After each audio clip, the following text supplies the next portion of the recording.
In London, at the end of last year, 32-year-old Nigel Broom took a last-minute booking for New Year's Eve at his father's £600,000 apartment in Forest Hill, South London.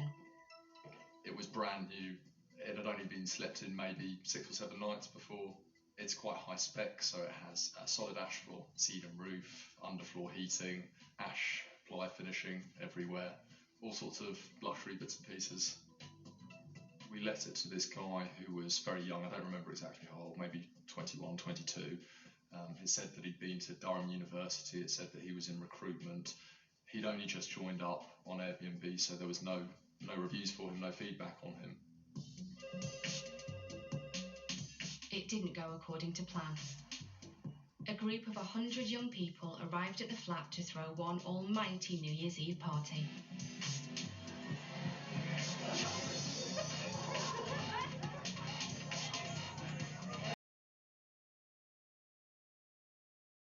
We had an email from a neighbour saying that there was a lot of noise, a lot of teenagers around, people peering in their windows, rubbish bags everywhere, drug paraphernalia, all of that sort of thing. It made me feel very, very worried and powerless because I was on the other side of the world without a proper internet connection. The next day, the neighbour went to the flat, took photographs of the aftermath, and sent them to Nigel, who was several thousand miles away. The pictures showing black everywhere over the floor, as you would get with a big party with 100 perhaps people.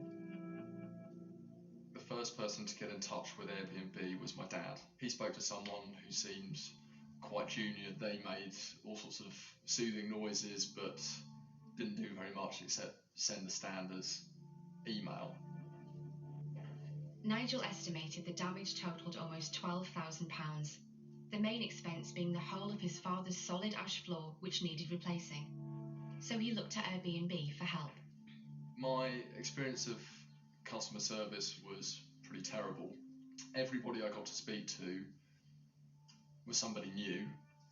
They were just very polite and really nothing else. It was just a complete and total waste of time with nothing happening for at least a week.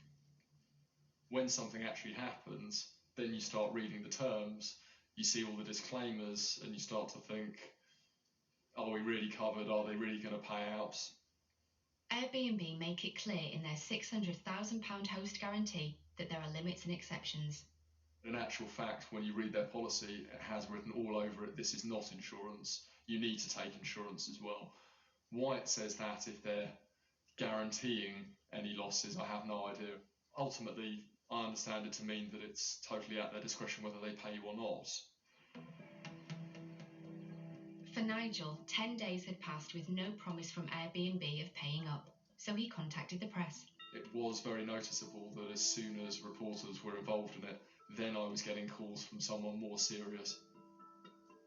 It was very strange at the end, the way that they dealt with me. They sent an email saying, this is our offer, it's £2,000 or £3,000 less than what you've said the cost is.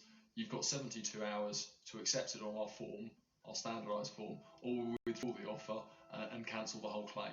You're then not able to speak to them in any way about that, and that was really quite shocking. Airbnb told us they had zero tolerance for this behaviour, that the guest is no longer on Airbnb, and that some host guarantee claims are complex, which can take time.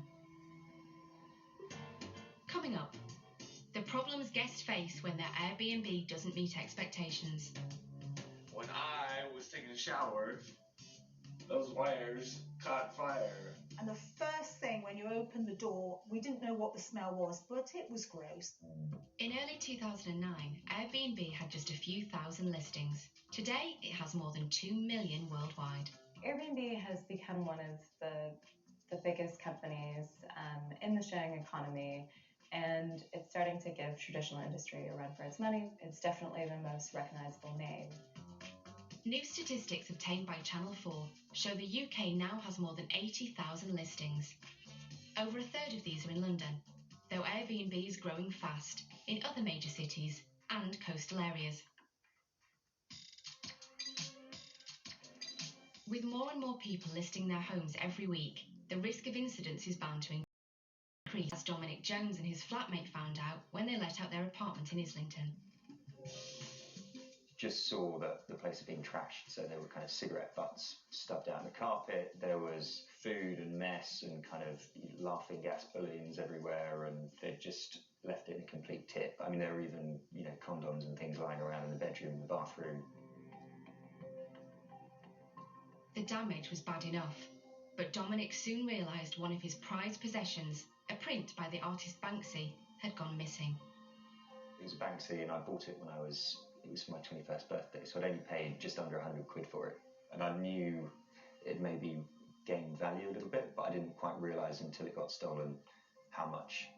The stolen print was now worth £8,000, but Dominic hoped it would be easy to trace with Airbnb's help. I thought this could be a really stupid kind of crime to commit, because essentially, Airbnb have all the guy's details, they know who's in the flat. If a picture goes missing, you just think, well, it's simple, just the police would go around there and get the picture back. But the problem, he says, was Airbnb did not cooperate. We'd been trying to get Airbnb to contact the police, and the police had been trying to contact Airbnb. We didn't hear anything back, just got directed to kind of online web forms. There was just nothing. It just felt like they were completely unaccountable. It was only after the flatmates contacted the media that Airbnb kicked into action, but Dominic claims by then it was too late.